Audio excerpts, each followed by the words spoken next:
Oi, gente, estamos aqui com a nova modalidade do CEAP, nova fase. Então, estamos aqui no primeiro CEAPcast com hoje um tema principal e com a equipe. Para vocês, um pouquinho da gente, como é que a gente hoje vai aprender um pouco mais da saúde. Eu, professora Amsterdã, coordenadora do Eixo Saúde CEAP, e enfermeira auditora e com algumas pós também. Então, para mim é um prazer estar aqui com essa equipe super competente. Aqui do meu lado eu tenho a professora Lorena, também coordenadora do Eixo de Saúde, também de estágios e de ações. Aqui na minha frente eu tenho o professor Wesley, doutor, biomédico, especializado no banco de sangue e imunohematologia e gestão laboratorial. Também tenho o meu professor, biólogo, mestre em biociência, especialização em análises clínicas, professor Aldenir José. E hoje o nosso debate vai ser sobre hepatite virais, né? Qual é o papel da enfermagem, onde a enfermagem está inserido. E aqui com o biomédico, com o biólogo nas clínicas, a gente vai interagir da melhor forma, de forma dinâmica, com a linguagem bem aberta para os nossos alunos e os nossos ouvintes também, tá? Sabemos que a hepatite é uma patologia viral bem ampla e de uma forma muito silenciosa. E na enfermagem, onde é que a gente está inserido nisso? O que é que a gente pode fazer? O que é que a gente hoje pode trazer de novidade para os nossos alunos? Né? Sabemos que tem vários tipos de hepatite. Isso está inserido dentro da nossa profissão. Contaminação, biossegurança, protocolos de segurança. O que é que a gente pode trazer hoje nesse bate-papo aqui para os nossos alunos? Tá? Sabendo que a demanda de doenças que a gente pode se contaminar pela falta de protocolo, uma falta de manuseio seguro dos pérfuros, até dos procedimentos tão invasivos, onde a gente está inserido com perigo, a gente precisa hoje viabilizar esclarecimento bem claro e amplo para os nossos alunos. Então, a gente vai começar a bater um papo e trazer sobre hepatite virais. Professora Lorena. Não consigo, não. Calma. Não posso, não. Minha filha não gostou de fazer esse negócio, não. Sério? Pode tocar. É o quê? Pode tocar. Meu Deus do céu. Sai do baile. Tá bom, calma. Eu tava ensaiando com vocês antes, né? Exato. Minha gente, desculpa, eu fico muito nervosa. Mas vamos lá. A princípio, como eu tava conversando com vocês, né? Eu costumo dar saúde coletiva na escola. E aí, algumas turmas, eu me deparei com a falta de noção realmente de quão perigoso são as hepatites para a saúde. Mesmo ela sendo uma doença silenciosa, é possível existir o diagnóstico quando a gente tem uma recorrência, né? De fazer exames, de estar sempre procurando. Mesmo a gente, como vocês relataram também, mesmo a gente tendo ciência que os exames, o rastreio, ele não existe para todos os tipos, né? E aí a gente tem a B como a mais grave em relação ao contágio, visto que ela é levada como uma IST, né? Uma infecção sexualmente transmissível. E aí eu sinto falta do conhecimento realmente, do empoderamento do conhecimento do enfermeiro, tanto do enfermeiro em si, propriamente dito, como o do técnico de enfermagem, quando ele só tem o conhecimento básico de saber que é uma infecção viral. Mas como é que se pega? Qual é a forma de transmissibilidade? Existem tipos e esses tipos se diferem nessa transmissibilidade. Como é que eu vou fazer a análise desse diagnóstico? Qual seria o prognóstico desse meu paciente? Como é que eu faço? Como é que eu encaminho? Para onde é que eu vou? Tem referência? Tem protocolo? Eu estava dando uma olhada, né, quando eu estava estudando sobre o assunto, sobre o boletim do ano passado. E que eu também tinha relatado, né, que a hepatite, ela estava de igual para igual no índice de mortalidade para o HIV e a AIDS. Então, assim, é um número muito alto. Acredito, se eu não me engano, os dados são em torno de 3,6 milhões de pessoas que chegam realmente ao estado grave da doença. E aí a gente precisa entender qual seria o melhor tipo de prevenção, qual seria o melhor tipo de rastreio, como é que eu vou fazer esse diagnóstico, ter o empoderamento do assunto. E é onde eu trago vocês pra gente, né, pra bem pertinho, pra gente trazer, levantar essa necessidade de entender como é que a doença se manifesta, para onde é que eu vou encaminhar, quais são os tipos de exames que eu faço. E aí vocês podem dizer. É porque quando a gente está na sala de aula e quando a gente vai colocar alguma disciplina, quando a gente fala sobre as doenças de comorbidades e quando a gente vai falar de doenças virais, doenças sexualmente transmissível, vertical, e quando a gente vai abordar esse tipo de doença e também o índice de contaminação dos profissionais de saúde é muito alto. Por quê? Porque a gente está numa dinâmica de contaminação constante. A gente está inserido 24 horas nos procedimentos, procedimento invasivo, não é? No manuseio de materiais de pérfuro. Então, assim, qual é o índice hoje do corpo de enfermagem contaminados com doenças virais ou doenças que a gente se contamina pelo mau uso, não é? Inadequado, pela falta de EPIs e usar corretamente a biossegurança. Quando a gente traz esse parâmetro para as salas de aula e quando a gente vai viabilizar com os alunos, é uma coisa muito teórica. Mas quando a gente se forma e a gente vai para a prática, a gente sabe que até o fato de a gente colocar a máscara de uma forma correta e retirar, a gente não se contamina. Porque o fato não é usar máscara, é como se você retira a máscara. O fato não é como a gente impulsiona o acesso periférico. É como a gente vai retirar, né, agulha, biseira. Como a gente vai se contaminar? Ah, não é tão importante usar uma luva, professora. Claro que é. Não é? Você vai ter contato com sangue, com secreções, não é? Com células hemáticas. E aí o aluno fica, eu nunca vou pegar. Só que se a gente for pela estatística, a epidemiologia hoje diz que o profissional de saúde é o índice mais elevado de contaminação. Isso. Nada melhor do que um biomédico e um biólogo, mestre de análise, né, que é um prazer estar aqui no nosso corpo docente do SEAB para trazer, não é? Como é que um profissional ele pode proceder diante de um acidente? O que é realmente uma hepatite viral, não é? Como é que o corpo reage? Então a gente vai bater nesse papo aí. Professoras, de certa forma a gente pode assim olhar de forma mais abrangente para o lado das hepatites, porque ela é uma infecção de uma forma sistêmica, né? Sendo que os vírus de tantas as hepatites quanto de A, há um tipo de hepatite que nem eu tinha conhecimento que existia, que era uma hepatite conhecida como TT, que é um tipo mais novo de hepatite. Eles são vírus que ele tem o que a gente chama de hepatotropismo. São vírus que eles vão infectar o corpo, mas eles vão se direcionar ao nosso fígado e começar uma infecção nas células do próprio fígado. Levando em consideração, por exemplo, a hepatite A, que é uma hepatite que a gente sabe que a contaminação ela existe por meio de fecal oral, que é onde a gente vai visar para o nosso país, por exemplo, que é um país subdesenvolvido, e tem o que a gente chama de saneamento básico péssimo. Zero. E aí ela acaba se espalhando mais durante a infância, onde a gente pega mais. O professor também, Aldeni, pode falar também a respeito disso junto comigo, que no banco de sangue, por exemplo, a gente tem aquela velha pergunta, né? Você já teve hepatite, alguma coisa, até pelo menos 11 anos de idade?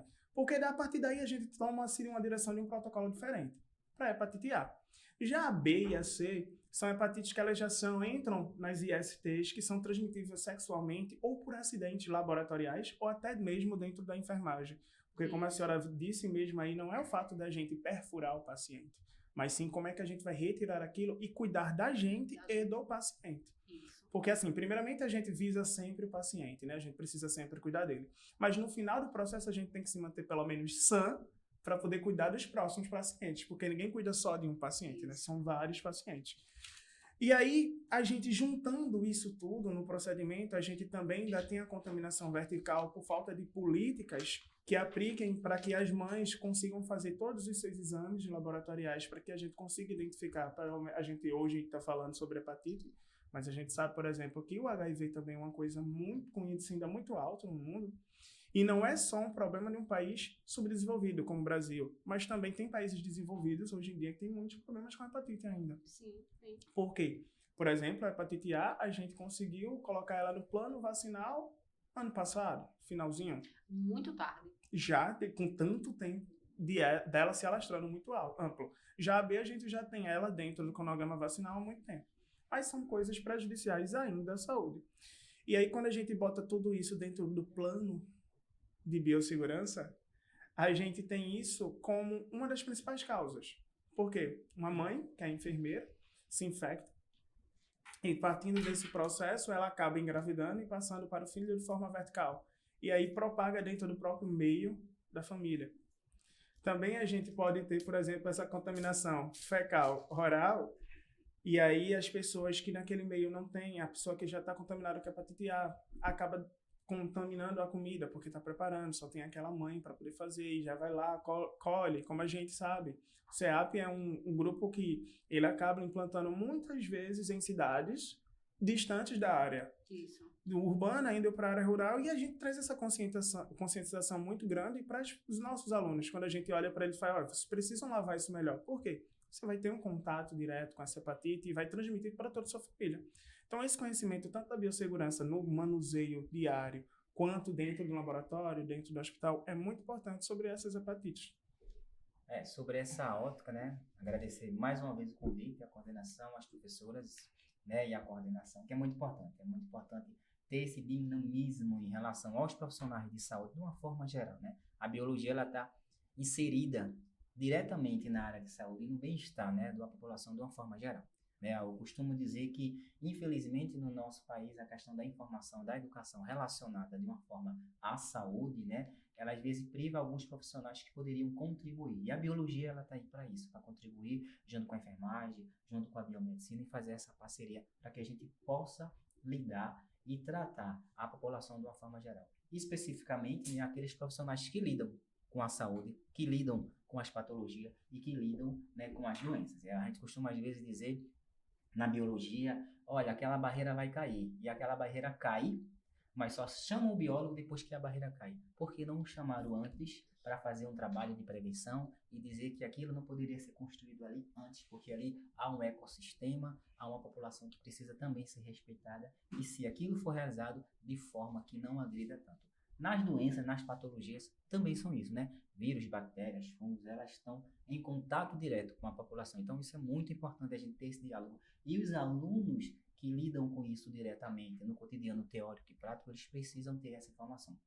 A professora Lorena falou uma coisa importantíssima. Às vezes, o nível de conhecimento, principalmente daqueles alunos que estão começando na área de saúde, em compreender como funciona esse sistema, a diferenciação, diferenciar vírus de bactérias, isso na microbiologia a gente vê de uma forma bem mais profunda. E dizer ao aluno que, sim, os vírus estão presentes, a gente convive com eles e a gente precisa ter esse contato de uma forma que a gente possa se prevenir e nos garantir. E os vírus, e o vírus da hepatite de uma forma geral, como, né, nosso colega falou, ele tem esse dinamismo, né? Os vírus, eles têm uma afinidade particular por um determinado tipo de célula, né? Como a gente está falando aqui do vírus da hepatite, os virais, ele vai ter aquela afinidade pelaquela célula daquele determinado órgão, porque ali ele conhece, ele vai se propagar, ele vai desenvolver de uma forma mais específica.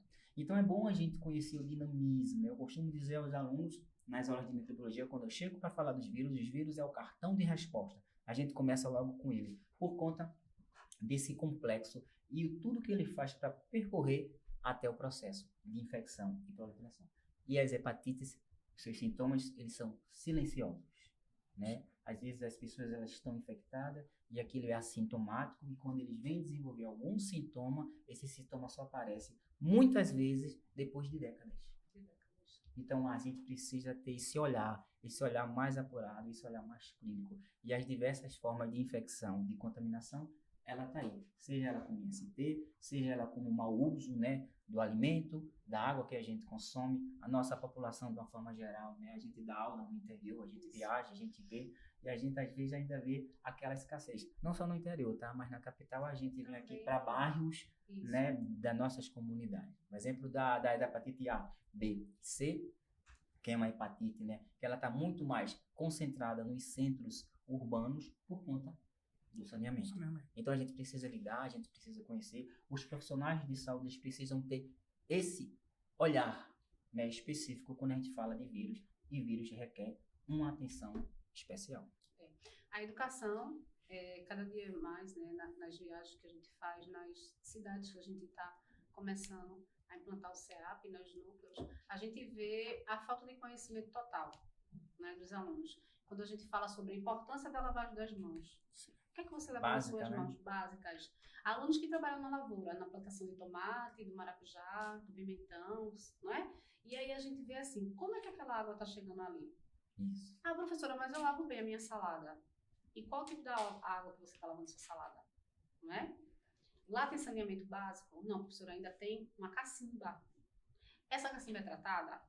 Isso. Não é? Como é que você está lavando esse elemento? Então, assim, são pequenas coisas que a gente, como profissional de saúde já formado, a gente está evoluindo com conhecimento, mas quando a gente leva pequenas coisas, a gente sabe que pra gente é tão pequeno, mas pra ele é um mundo grande, né? E aí eu lembro que quando eu estava numa certa cidade, que quando eu comecei a falar isso, a aluna chegou para mim no chat e disse assim, comecei a ferver a água para botar na jarra. Isso. Para tomar, professora. Mas eu já sei que eu acho que eu tô com um monte de doença, depois que a senhora falou sobre isso. Eu disse, o importante é começar o certo. Isso. Né? E tratar aí, o que possivelmente aconteceu. Exatamente, né? Alimentação. E o que é que a gente tem hoje? A gente tem 2 parâmetros, né? A gente tem um conhecimento empírico, Isso. que a gente aprende com o nosso aluno, o impacto do primeiro dia de aula sobre doença, sobre enfermagem, sobre microbiologia, sobre anatomia. Qualquer disciplina, quando a gente vai ampliar, a gente vê o impacto da falta de conhecimento. O que é que a gente traz? A gente traz o mundo dentro do empírico para a ciência. Isso. É assim que eu quero aprender com vocês. Primeiro, para vocês aprenderem comigo, né? E aí a gente vê que alguém não tinha noção de que aquela água de cacimba também teria que ser tratada. Isso. Porque o seu solo, ele é contaminado. E aí ela fica, a partir de agora, professora, eu fervo a água para botar na jarra. Não é? E aí a gente vê o princípio da educação chegando na vida dessas pessoas e modificando. Mas vamos lá. E aqui na cidade, quando a gente já está trabalhando e a gente recebe um paciente com hepatite, qual é o meu perfil de profissional? Como eu tenho que interagir? Né? O que é que um profissional de enfermagem, ou biólogo, ou biomédico, quando entra em contato, não é, com sangue contaminado, com paciente que já tem uma patologia fechada, que já tem um diagnóstico fechado, qual é o perfil, não é, que a gente precisa ter? Né? Qual é a postura? Quais são os cuidados? Eu sempre digo aos meus alunos que o paciente, quando ele chega, antes de você pegar o prontuário, ele não tem descrito, eu tenho hepatite, eu tenho doenças virais, eu tenho doenças imunológicas, não tem. Aí vem a preocupação da biossegurança, de seguir o protocolo. Né? Hoje, a gente nunca vai deixar mais de usar máscara dentro do hospital. Vai ser 100% sempre. Agora, e é bom, porque o paciente, ele não vai dizer logo de cara, olha, eu tenho isso aqui. Então, antes a gente contaminar, a gente tem que se prevenir. Então, uso de máscara, uso de luva, de EPIs, entre em contato com esse paciente depois, né, em um certo episódio, no plantão, eu estava no plantão, né, e aí, de madrugada, chega um paciente com dor de cabeça muito forte, com vômitos, não é, e com forte dor na nuca. Só que aí, naquele plantão muito agitado, a gente não para ver os mínimos sintomas. E quem faz a triagem, né? Primeiro faz a triagem, recebe o paciente fala, a gotícula, não é, o respirar. E aí, o médico, quando chega, ele faz assim, faz um raio-x, colhe hemograma, e o paciente foi piorando. E daqui a pouco a gente notou que ele estava com rigidez na nuca. E aí o médico disse assim, isso é uma meningite. Só que nessa época não era obrigatório todo mundo usar máscara, né? E aí quando o diagnóstico veio, colhe o LCR, né?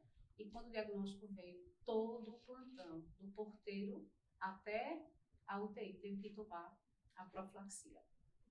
Isso. Porque falta de protocolo. Protocolo de segurança adequado. O básico, né? Você O assim, deu a entrada. Hoje em dia a gente tem todas as barreiras possíveis e inimagináveis para parar qualquer paciente que chegar para a gente. Hoje em dia a gente tem a consciência que é contaminado. Isso. A gente primeiro olha para ele como contaminado e depois a gente vai desfazendo os protocolos. Quando a gente vai direcionando se é isso, não é tal doença, é uma doença que pode ser transmitida por tal coisa. Mas aí é hepatite, né? A gente está falando de hepatite, por que hepatite? Porque o próximo mês é o mês da hepatite. O mês que a gente está vigente, mês 7, né? a conscientização das doenças virais e a hepatite, né? Quando a gente dá conta de um paciente que a gente já tem um diagnóstico fechado, é perfeito, mas quando vai se descobrir, como é a postura, né? Como é que a gente tem que preparar os nossos alunos para isso aí, né? Teoricamente, a gente prepara na sala de aula, mas a prática, como é que fica? Porque tem essa imagem, né, que na teoria é desse jeito, mas na prática não é. Então, eu posso recapar uma agulha quando eu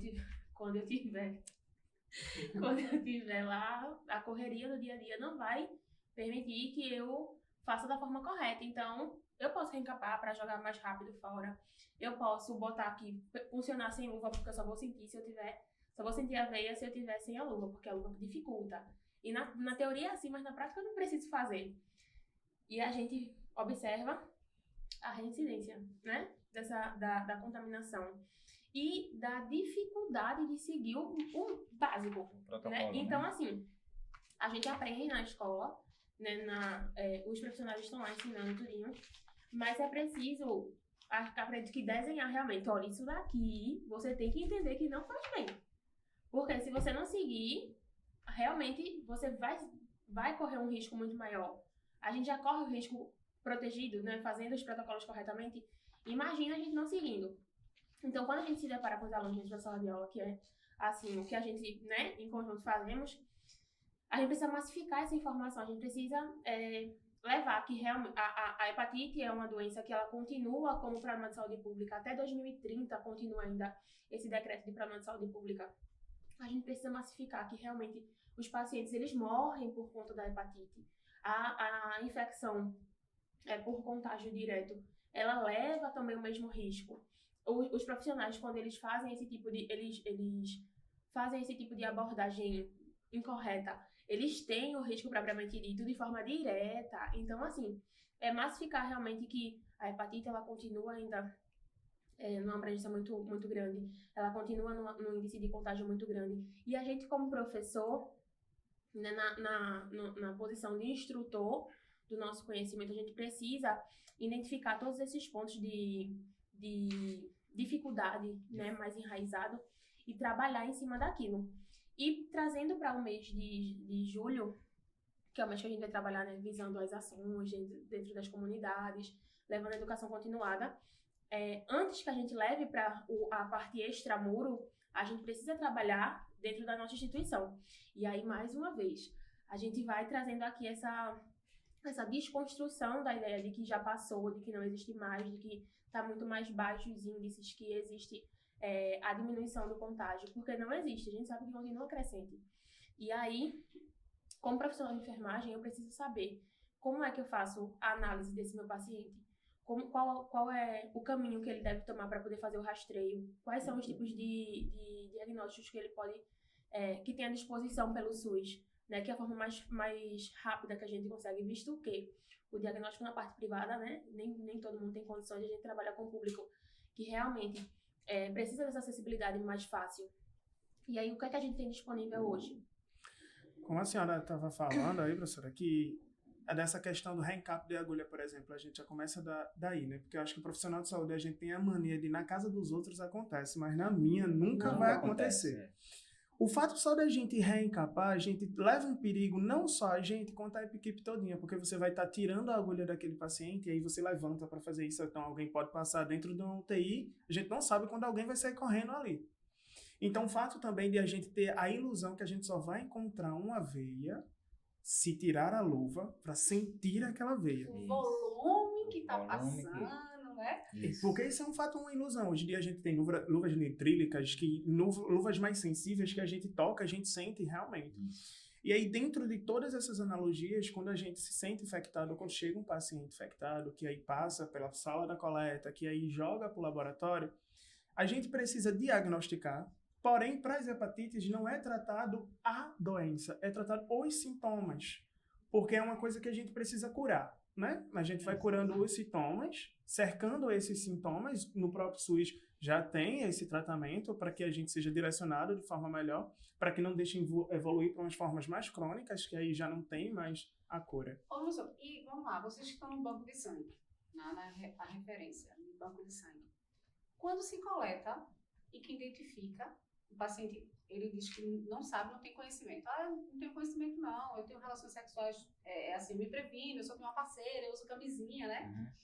E quando se detecta naquele doador a hepatite, como é o caminho para chegar àquele paciente, não é? E como é o protocolo também de vocês, se alguns profissionais, se tem um acidente de trabalho na hora da coleta, na hora de retirar o acesso.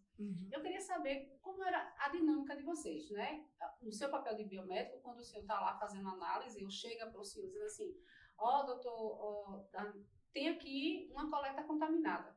Como é o protocolo? Como é chegar no paciente e dizer assim, a gente identificou que você tem uma doença hemática, uma doença viral, que não vai poder ser doador, porque uma pessoa com hepatite, ela não entra no quadro de doador. Isso. Mesmo a A, que é uma contaminação, que a gente sabe que ela é uma virulência, ela é temporal, às vezes me falta assim, porque a gente bota muito assim, a hepatite A ela é leve, Mas não deixa de ser uma hepatite. Isso. Isso. Mas Não a, deixa de ser uma contaminação, a né? hepatite A, ela também tem o seu risco de se multiplicar e também ter sua nocividade, né? Talvez, por mais que a contaminação dela seja oral ou fecal, mas ela não tratada, ela não cuidada, ela pode chegar a um estágio também bastante elevado e grave. Então, vamos lá. Capitulando vocês alunos aí, a gente também profissional, porque a gente também falta, né, entendimento. Vamos lá.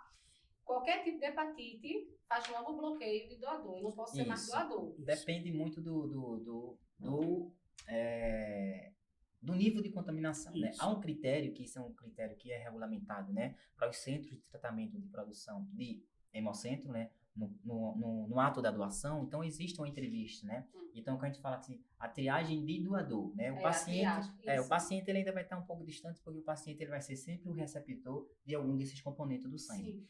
Então, existe uma triagem. Então, a gente pergunta, porque às vezes o doador chega lá e diz, olha, eu tive hepatite, eu era muito criança. E a gente vai perguntar, você lembra a idade? Sim. Então, essa idade, no caso da hepatite A gente pode dar um sinal de alerta. Se você teve até 11 anos de idade a hepatite A, então você está apto a doar. Por quê? Certo. Porque nesse período, né, As Vocês- enzimas hepáticas já se Isso. refez. o sistema imunológico, ele já passou por todo um processo, ele ainda não passou por um processo de cicatrização, de desenvolvimento total. Então, ali, aquele vírus, ele vai estar brando. Então, ele não tem um risco de uma infecção ou de uma contaminação. Mas após 11 anos de idade, 12, 13, 14 anos, aí seu sistema imunológico ele já começa a se fortalecer. E o vírus estando presente nesse período, aí sim, se tem uma cicatriz imunológica e você corre o risco de, lá na frente, no diagnóstico laboratorial, ficar preso com a hepatite A, mas na verdade é uma cicatriz imunológica. Certo. Deixa eu No só- caso da hepatite A, né? é, E a B e a C, com certeza, é o critério É o- para, é o naquele bloqueio. momento, Ah, bloqueio. você não Agora doar. me diga, uma curiosidade bem profissional, bem particular minha. Uma pessoa que desenvolveu uma hepatite medicamentosa, porque ela é alérgica de pirona, ela só pode tomar o Tilenol, e a gente sabe que o Tilenol ele quebra muitas enzimas hepáticas. E Isso. aí, lá na frente, com uma grande dose de tomando, né, ele pode desenvolver uma hepatite medicamentosa. Essa hepatite medicamentosa, ela tem um prazo de estabilizar ou ela não segue como uma hepatite de contaminação? Viral, né? Com É. uma comparação. Vamos colocar em síntese a ideia de que a viral ela vai desenvolver anticorpo e a gente vai ter esse anticorpo presente. Certo. Isso. E aí a gente vai conseguir detectar em exames laboratoriais. A medicamentosa, ela não vai deixar rastreio de anticorpo porque foi um medicamento que inflamou e desinflamou Isso. seu órgão. Causou uma Certo. cicatriz específica. Então, Ah. você pode chegar no banco de sangue na triagem e dizer assim, ó, eu tive hepatite. Medicamentosa. Geralmente o paciente ele não sabe que foi Ele não medicamento, sabe. sabe que teve hepatite. Hepatite. E aí quando a gente fizer os testes A sorológicos, eles vão dar negativo para todas as hepatites. Então assim, a gente vai dizer, ó, então isso aqui pro laboratório ela não tem hepatite, e passou. E aí quando você pegar os resultados do exame, você vai entender que não foi viral, e sim, foi uma hepatite medicamentosa. Isso, porque houve ali uma lesão devido ao Isso. fármaco excessivamente naquele órgão específico. Certo, professor Darwin. O senhor que é biomédico, me diga aí, quais são as complicações, né, mais existentes de um paciente que não se trata de uma hepatite, né? Deixa eu só trazer um ponto que a senhora perguntou, acho que ficou em aberto. Como é que a gente trata esse doador que a gente sabe que deu positivo? Quando a gente sabe que deu positivo, a gente chama ele para um retorno, como a gente chama. Ele precisa ir lá novamente, a gente vai fazer uma nova coleta para ver quanto está aquele nível. E aí a gente peça esse reteste. Quando ele é testado pela segunda vez, a gente encaminha ele para o Correpicâncio. Para um Onde hospital de referência, Isso, né? por exemplo, Que Correpicâncio. no estado de Pernambuco hoje é o Correpicâncio. Isso. Isso. E aí, Os quando ele casos chega das lá, ele hepatites, entra né? para tratamento. Porque a gente, como banco de sangue, a gente não tem índice diagnóstico. A gente tem índice de triagem. Então, muitas vezes, por exemplo, a gente testa esse paciente, ele dá positivo para a gente, porque o teste para banco de sangue ele é bem mais específico. Sim. E aí, quando ele vai para o sistema de saúde, que ele faz o teste lá, ele dá negativo. Porque o índice que a gente detectou, por exemplo, foi 1,2.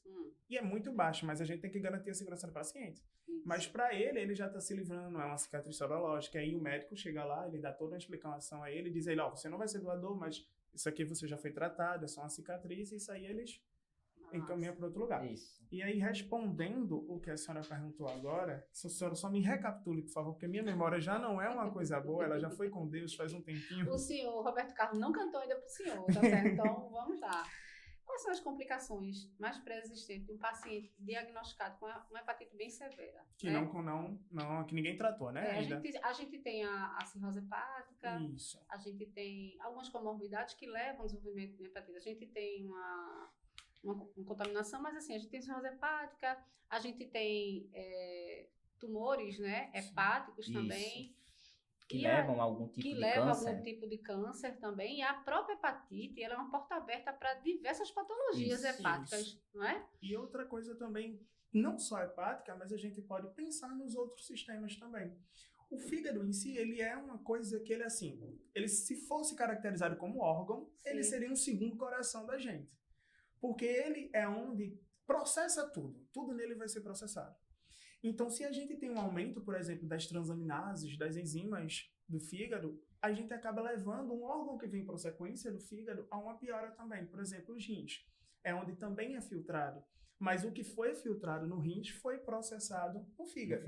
Então, se, por exemplo, o fígado ele não processa direito e passa uma grande quantidade de eletrólitos ou componentes celulares, proteínas que eram para ser diminuídas lá para que quando chegasse no rins ela conseguisse passar, você pode ter, por exemplo, uma glomerulonefrite lá na frente. Pode ter um comprometimento maior dos rins, levar a uma falência múltipla, tanto do fígado quanto do rins. Então, pode ter problemas urinários, porque pode entupir vias com proteínas muito obstruir, grandes. né? Então, aí, chega num processo que você compromete toda a parte, como eu sempre brinco aos meninos, que a gente separa o corpo em duas partes, a parte alta e a parte baixa. Então, a gente complica toda a parte baixa do corpo. E aí, a gente leva muitas pessoas que, por exemplo, têm problemas de hepatite, problemas renais provenientes da hepatite, elas ficam com dores imensas na perna. Porque toda a circulação abaixo daquele órgão, ela passa a ser comprometida. E as enraizações que a gente tem, nervosas e todas as outras que permanecem no corpo em pé, elas começam a ficar comprometidas As também. ramificações. Isso. Professor, o senhor que é biólogo, né, mestre aí, como é que a gente pode... A gente já falou aqui sobre o saneamento básico, né? Nosso país falou que é um problema público, né, de saúde pública, realmente ainda a hepatite. O índice hoje de consumo de álcool pelas pessoas jovens Também. não é? E a falta, às vezes, até de interesse de querer se cuidar, não é? E qual é a estatística hoje que a gente vê, né? Daqui para frente, como é que vai estar no perfil que a gente tem hoje, né? Como é que vai estar, né, a dinâmica desse vírus aí no mundo da gente? Como é que a gente vai daqui a um tempo, né? Como é que ele vai ter? Ele ainda vai estar existente? Ele vai sempre existir, lógico, né? Mas como é que ele vai? Ele vai estar, assim, com mais resistência? Tem alguma probabilidade da ciência, da biologia recapitular? Como é que a gente pode? Porque a gente tem vários tipos de hepatite, né? A gente está falando de uma doença degenerativa, se não tratada. Isso. A hepatite tem cura? Ela tem estabilidade? Ela pode estabilizar? Pode. A gente discutiu que ela pode estabilizar. Se descoberta, se trata. Mas ela tem cura? Não é? Eu tenho um caso na família que só descobri que tem uma hepatite, né, bem grave, quando ia fazer uma cirurgia cardíaca. E o médico disse, você tem uma hepatite. Aí eu nunca senti sintomas algum, porque tem os sintomas, Isso. né? E aí, como é que está a nossa população diante da ciência, né? Como é que a gente vai conviver ainda com tanto tempo de uma doença que a gente sabe que tem cura, não tem? Tem tratamento, não tem, né? Às vezes são perguntas assim que os nossos alunos começam a fazer, a população começa a entrar em contato com a gente, né? Entender um pouco melhor, né, o mecanismo e a estrutura, né, dessas doenças virais, né? A gente, por incrível que pareça, a gente está no século XXI e a gente, às vezes, estamos sempre discutindo coisas do século passado, que a gente poderia já ter erradicado, né, algumas patologias. Mas se tratando de vírus, o vírus ele vai estar presente, como qualquer outro micro-organismo, no meio da população de uma forma geral. E principalmente, né, naquelas populações que têm mais necessidade. Mais carente. Mais carente, tem mais necessidade da coisa básica, né, do saneamento, né? E Da também higiene, né, e da básica, informação.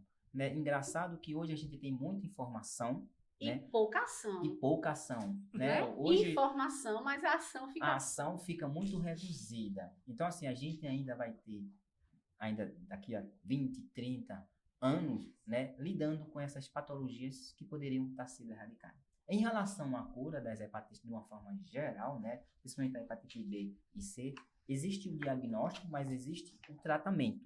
Mas existe a profilaxia para que se possa evitar. Uma cura necessariamente ainda nós não temos, mas temos meios de nos garantir, nos proteger de uma forma mais plausível, né? De uma forma mais legal. Então, assim, a gente precisa conhecer, eu acho que precisa mais de informação. A gente precisa informar mais. E os estudantes da área de saúde, de uma forma geral, eles levam, né, esse mecanismo de comunicação para casa. Então, eu vejo, às vezes, né, nos nossos alunos, quando a gente começa a abordar algum tema, cada um tem uma experiência em casa, de alguma patologia específica. E essa informação que eles levam da escola para casa, aí sim, a gente tem a certeza de que esses números que hoje são tão alarmantes, ele vem a diminuir. Por conta da informação, por conta dos cuidados. E só pegando um gancho em relação à doação, né, acrescentando o que o nosso colega falou, e é interessantíssimo nessa questão da doação, e às vezes existe muita dúvida em relação a isso, dos critérios do diagnóstico, quem é que vai diagnosticar, o que é que os centros fazem para diagnosticar. Primeiramente, né, quando vai a coleta, damos... é só eu entender, vai a Isso. coleta, aí vai primeiro pro senhor, porque o senhor aqui é o mestre em análise clínica, então o senhor vai estar olhando lá no microscópio, eita, tem um vírusinho aqui, né? Já não é apto. Como é que faz? Na verdade, essas amostras, de uma certa forma, né, o doador, ele vai passar por uma triagem. E a triagem já é para isso, é para quando o senhor eliminar vê lá e uma diz possível. assim, tem um vírus aqui. Quando a gente tem um diagnóstico, a gente precisa repetir, né, a gente repete a aquela amostra, amostra. né? Se tornando ainda, né, reagente, né, positivo, a gente convida novamente o doador para fazer. Se fosse eu dizer assim, de novo tô aqui, caralho. Aí a Na gente tem amostra. esse cuidado de informar. A primeira coisa que a gente precisa ter como doador é dizer a ele que nós não somos um centro de diagnóstico. Isso. Certo. Nós não vamos dizer ao pessoal, você tem isso. Então vocês não fecham o diagnóstico mesmo, não Isso, pode. não Só pode. a parte médica. Ele recebe aquela velha. Eu brinco com os meninos que as pessoas recebem a carta da felicidade. Porque aquela carta, quando chega na sua casa para informar você que você precisa retornar, a única coisa que você não tem é felicidade, porque você tem medo do que você vai chegar lá. E a gente, como profissional, a gente nunca vai dizer, você tem isso, porque o doador ele não chega nem a ver o porquê ele está fazendo aquilo. Isso. Porque a gente não pode comunicar. Isso. A gente encaminha ele, né? Diz assim, olha, você está preso em alguma dessas patologias. Ele insiste às vezes, é o quê? E a gente vai encaminhar você para o centro de triagem, né? E lá eles vão repetir os testes. Vocês ficam inaptos na doação por conta dos critérios, né, de sensibilidade, de reagente que a gente tem. E a gente precisa minimizar, né, e fechar realmente, que a gente chama aquela janela imunológica, em termos de evitar qualquer risco de contaminação. E aí ele segue o... Ainda tem aqueles Exatamente. pior que é doador da gente antigo, ele vem Antigo, doando, sim, doando, e lá na frente ele positiva. E aí? E aí ele fica sem entender o que aconteceu, mas, por exemplo, com as hepatites que são sexualmente transmissíveis, ele vai entender que em algum momento daquela trajetória ele Então se vamos lá, desprotegeu. né? Vamos E ele lá. faltou alguma Aí, informação ali, faltou naquele ali, momento mas ali, de vamos lá. dizer, não, eu fiz... Um índice de 10 anos para cá, o que é que mais aumentou visualmente na nossa sociedade? Tatuagens. Isso impacta no banco de sangue hoje de vocês? Impactou bastante. Impacta porque Eu faço uma é um tatuagem, critério... né? Eu tenho vontade e ainda não tenho coragem. Agora eu tenho os dois, só falta o principal. Antigamente eu tinha vontade até agora. Vamos lá, tatuagem. O índice hoje da sociedade, é difícil hoje encontrar alguém que não tenha tatuagem. Isso. Mas eu não tenho. aumentou o número de doenças virais através da tatuagem. Ou essa pessoa já entra no grupo de risco, que eu sei. Sim. Certo? Aí tem o álcool, Isso. tem as tatuagens Isso. e tem a falta de conhecimento. Ainda tem pessoas que não se previnem sexualmente. Sim. Isso. Mas o índice de tatuagem, logicamente, eu digo isso porque eu estava lendo um artigo e falou assim, estava falando sobre o índice de contaminação virais por conta das tatuagens. Né? Mesmo que for descartável, mesmo que for tudo, mas eu posso ser portador de uma hepatite que eu não tenho conhecimento e aí eu faço uma tatuagem. E por algum motivo meu tatuador se contaminou comigo. Isso. Uhum. E ele está ali contaminado e dependendo do material que ele está usando, o E procedimento também que podia ele tá estar contaminado, fazendo, não é isso? Poderia também Agora tá me contaminado. diga, aí chega uma pessoa que é tatuador há pouco tempo. Então, qual é o protocolo? São 6 meses, é isso? É um ano. Um ano. E dependendo da onde foi, como foi a Local. tatuagem, você pode ainda estar diminuindo para 6 meses. Lembrando que sobrancelha de rena também é tatuagem. Não é, amiga. Maquiagem Não é. definitiva. Todo Tudo esse que for processo. procedimento invasivo de Invasivo beleza. de E beleza, vocês estão estética. notando como biomédico e como biólogo, como mestre em análises clínicas, que com essa mente de estética tão invasiva Isso. que a Uhum. sociedade está colocando como padrão de beleza, ela tem aumentado uma coisa que era para estar estacionada. Tem aumentado. Eu tenho uma pergunta. Ah. Não que eu faça rena. É uma amiga sua, né? Minha É uma amiga mandou amiga. perguntar, Ah. aqui no meu ponto eletrônico. Vamos responder essa sua Aqui, amiga. pergunta dos espectadores. Sim. A rena, quanto tempo a pessoa tem que, quando faz, ela pode doar sangue? Ela- Rena, não micro, rena. Porque micro Rena. é tatuagem. E Rena. rena também acontece, é? Micro, rena, porque Rena. tem rena que são renas invasivas. Tem rena que é quase E uma é. micro. Tem É empresas hoje fazendo rena importante, quase uma né? micro. Isso que a gente É. começa a O falar. Gustavo foram tomando várias perguntas aqui procedimento- através de agora. Procedimentos de beleza e de estética que são invasivas, que a gente tem observado, Isso. implantação de cílios, micropigmentação de lábio, Isso. Isso. tanta tudo isso. coisa. Essas todas entram no procedimento que a gente deixa até 6 meses. Então Descanso. vocês deixam. Aí quando chama a uma pessoa amiga faz. minha também fez uma dessa assim. Ah. Parece? Um coraçãozinho. Né? É. Uma michuruquinha dessa. Ah, A entendi. gente já considera um ano, mas assim, Um ano, uma assim, michuruquinha isso. dessa. Pra doar sangue. para doar sangue, sendo que Aqui, o ó, tá médico ele focando, pode, calma. Tá focando.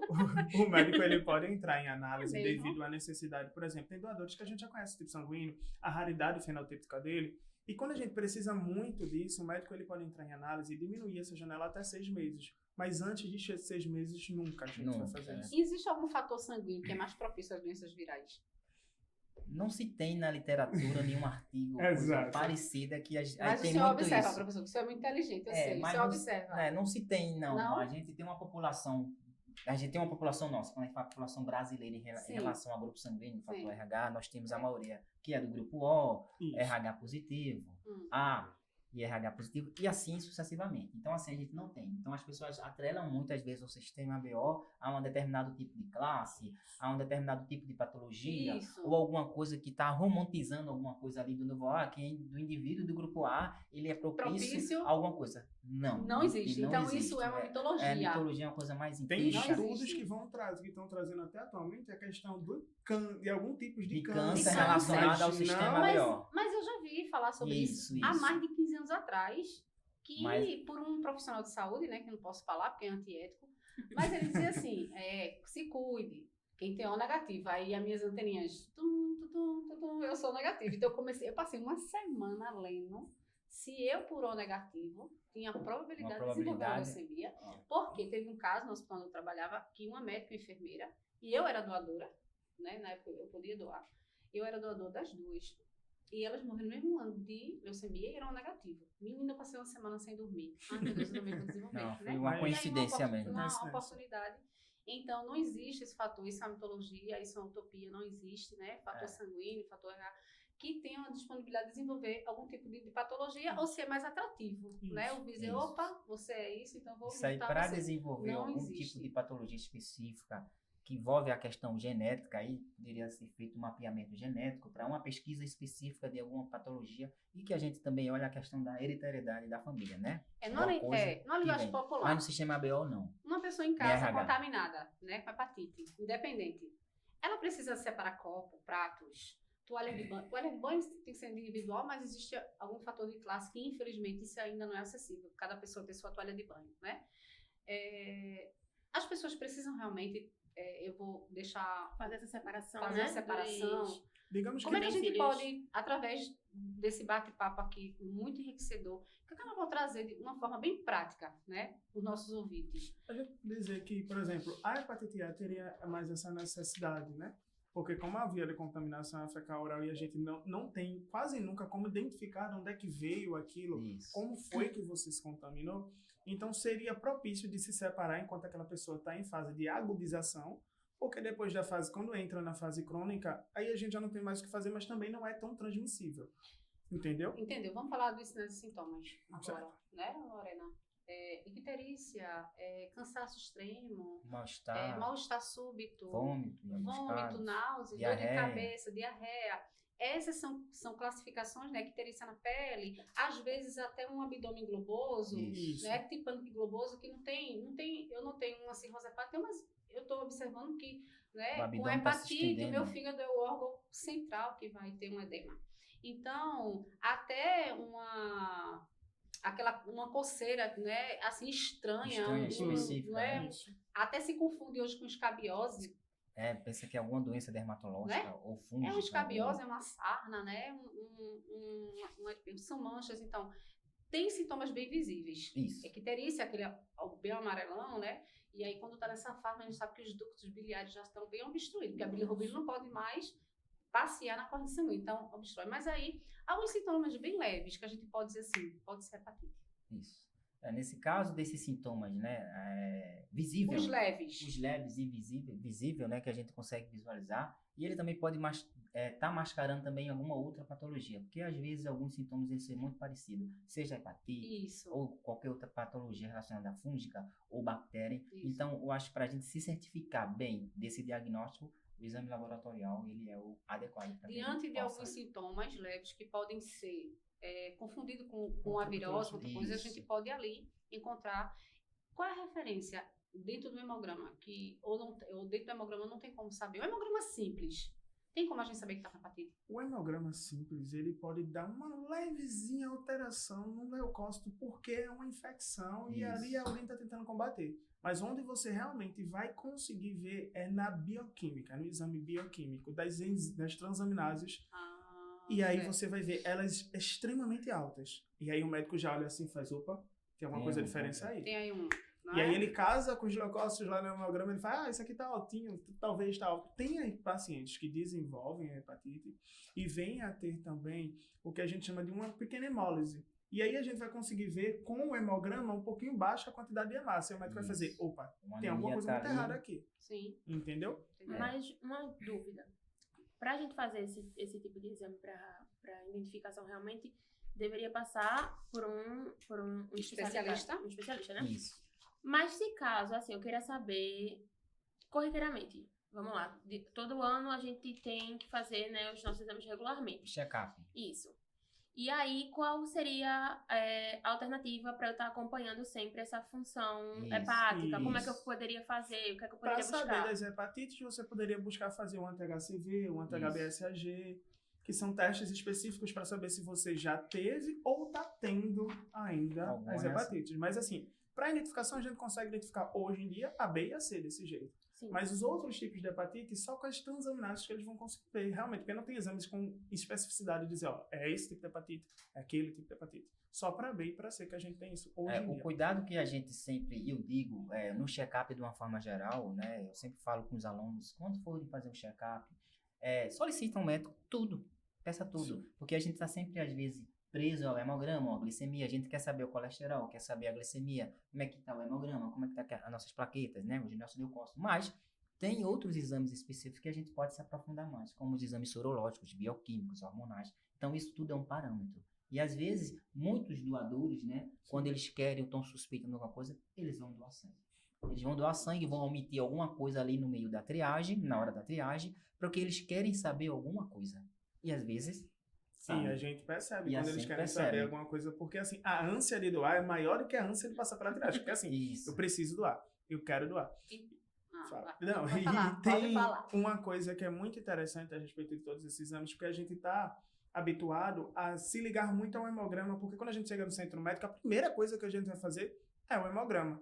E geralmente olha o hemograma e faz, tá tudo certo. Tá e tudo você certo. sente que tem alguma coisa errada. Isso. E aí, num retorno sequente disso, que o médico faz, mas você já esteve aqui ontem. Aí você olha pro cara dele e faz, doutor, mas o senhor está tudo certo. Aí ele faz, não. Então vamos abrir o painel laboratorial. Isso. Aí joga pra bioquímica, aí vê que tá tudo desalinhado. Desalinhado. E só pra gente, essa questão do hemograma é muito interessante, eu sempre falo isso com os alunos.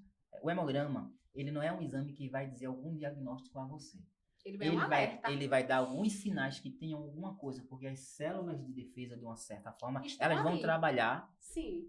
simultaneamente de uma forma que possa diminuir ou que possa aumentar. Ali é um sinal de alerta. Pode fazer uma pesquisa mais profunda. Então, o hemograma, ele não é tudo, mas ele te dá um sinal. Então, vamos lá. Mito ou verdade? Hepatite. ela pode ser genética ou realmente é só por via de transmissão mesmo? A hepatite, quando a gente vai girar em forma, por exemplo, das virais, ela não tem como ser genética. Isso aqui foi adquirido pelo meio ambiente. Mas a gente pode ter disfunções hepáticas que levam à hepatite por recorrente lesões no órgão. E aí você vai ter uma hepatite ligada à genética, e aí você vai descobrir depois um carcinoma ou alguma coisa desse tipo lá dentro. Mas viral ou qualquer outra decorrente de algum vírus ou qualquer microorganismo não é. Não é. Então, isso Não é é coisa mito, que né? vai Não é. herdar. Mito também é fator sanguíneo, não é? E aí a gente vê que tem algumas coisas que são tão atreladas que a gente precisa realmente deixar a verdade e saber o que é errado e o que é certo, né? Isso. Dentro das hepatites.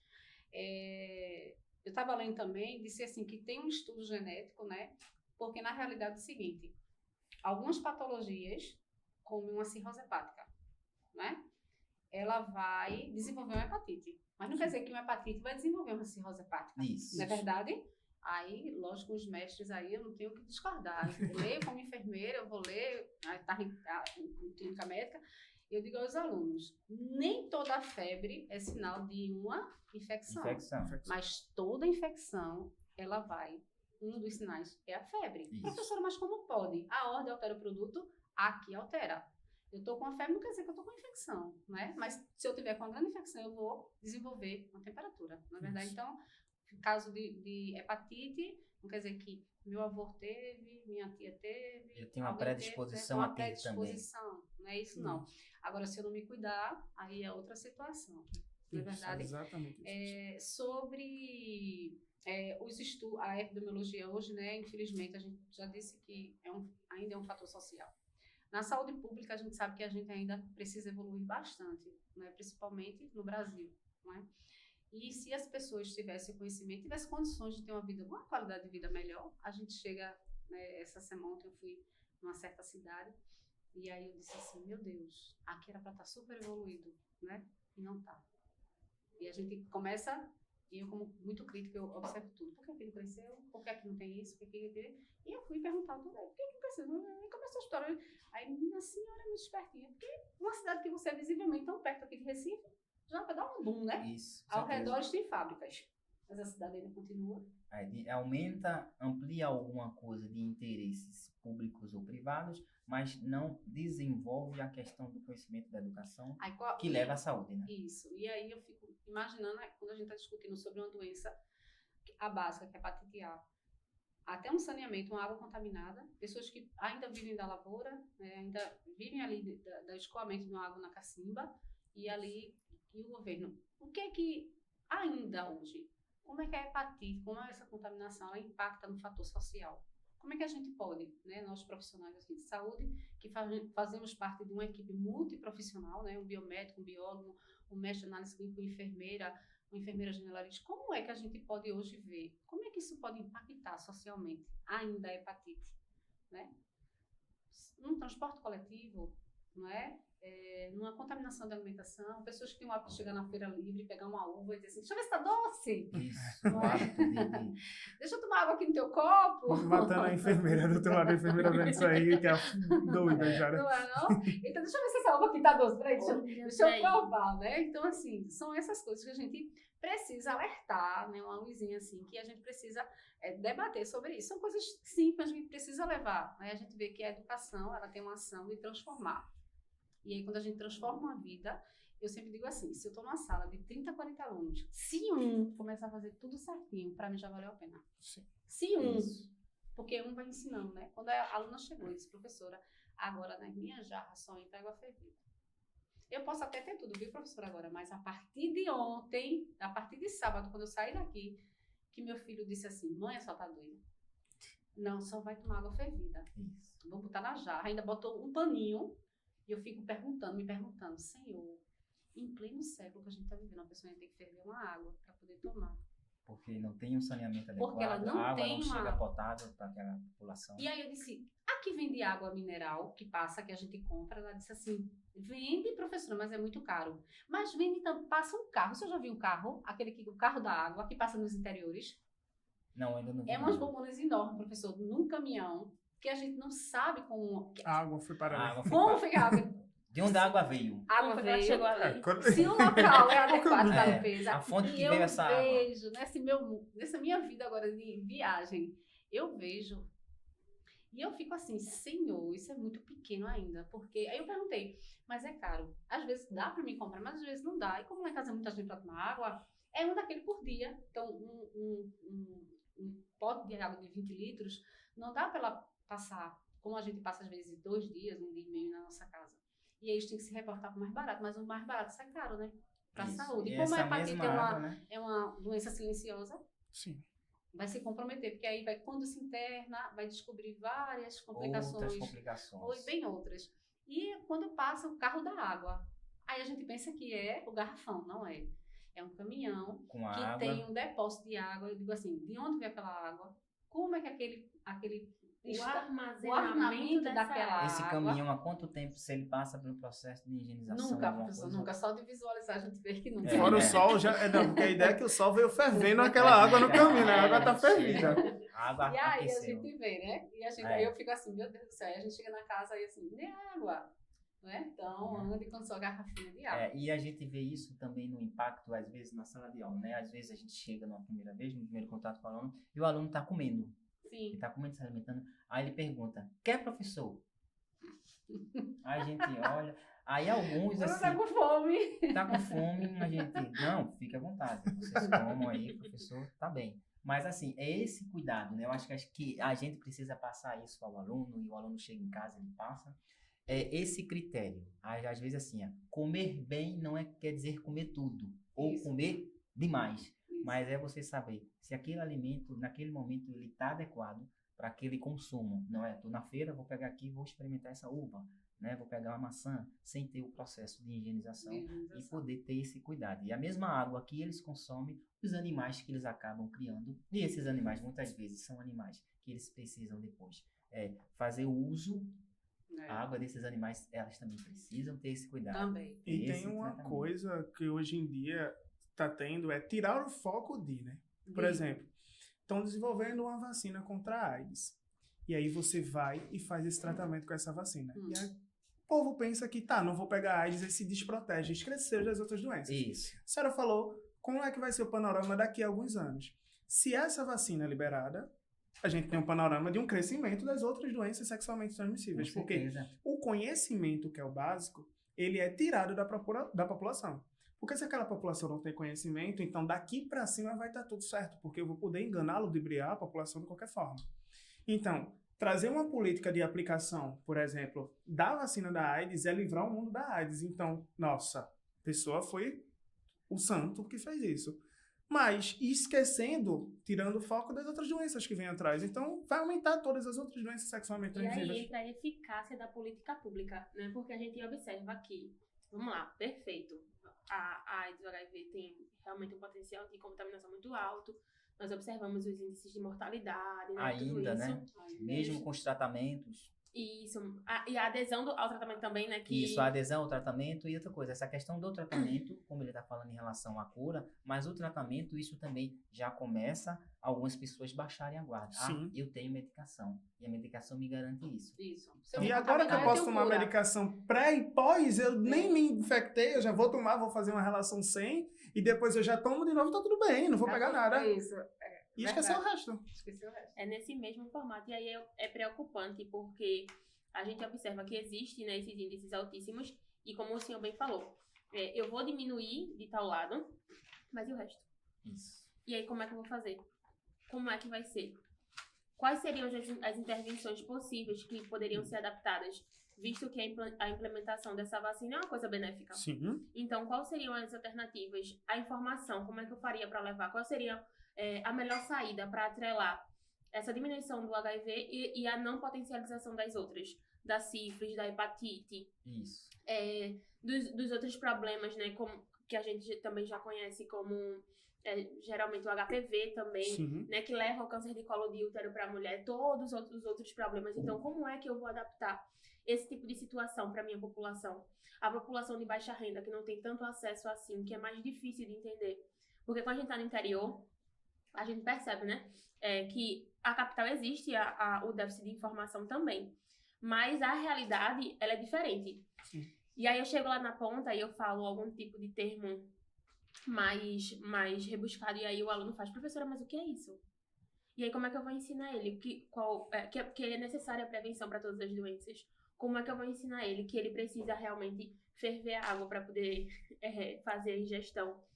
Que esse caminhão de água misericórdia que deve estar dentro, meu Deus. Eu vou tirar uma foto e vou colocar no grupo dos professores. Coloca. Pra vocês Eu acho que verem, viu? eu ainda não tive a oportunidade de conhecer Não esse teve, caminho. não. Eu Mas também o não senhor vai tive, ter.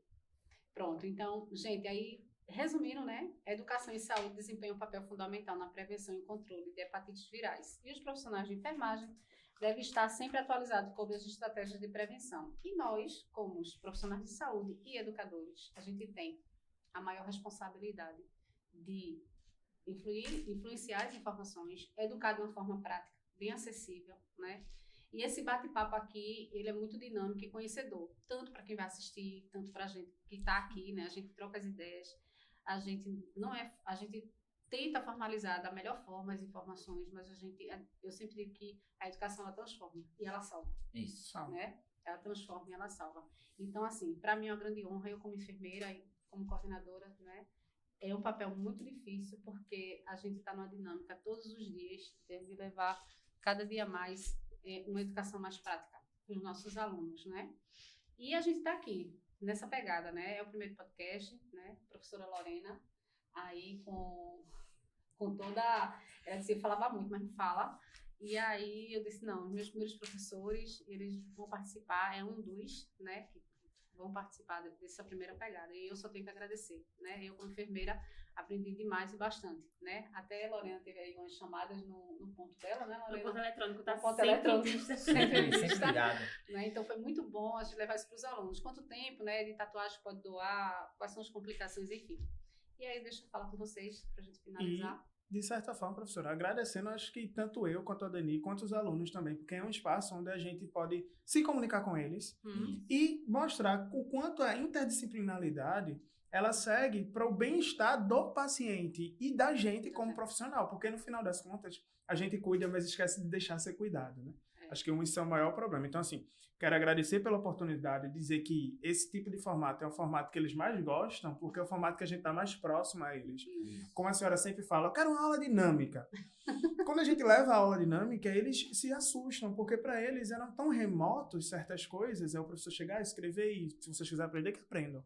Mas a gente, por exemplo, eu vejo muito isso no interior, é a sede de conhecimento, e o CEAP, ele tem essa gana de ceder o conhecimento, sabe? Não é aquela coisa de a gente não está formando profissionais, a gente está formando profissionais e pessoas.